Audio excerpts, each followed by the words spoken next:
Hello dears, this is Nancy speaking from Qingdao YICH Mechanical Technology Company.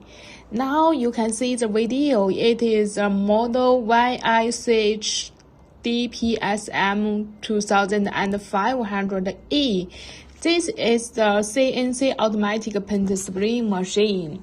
This machine is specially used to spray, sealer, primer, finish coat on door panels to make the internal doors and externals.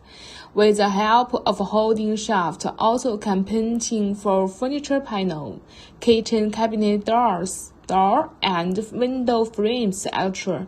They can not only spray the This machine is equipped with a dust-free room with the air inlet and exhaust system.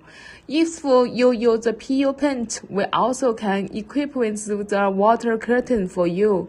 This machine can spray the PU, UV, water-based paint, NC, PE, AC paint, etc. Also can spray the laminating glue for PVC or wood veneer laminating doors, kitchen cabinet doors.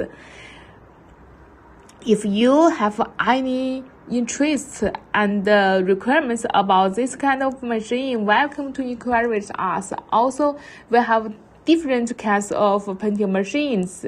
If you have some ideas about this, please contact us. Thank you. We are waiting for you here. This machine can paint two surfaces and full size of the door panel at one time. About taking 1.5 or 3 millimeters can paint one surface and full size of furniture panel or cabinet door at one time. Just contact us.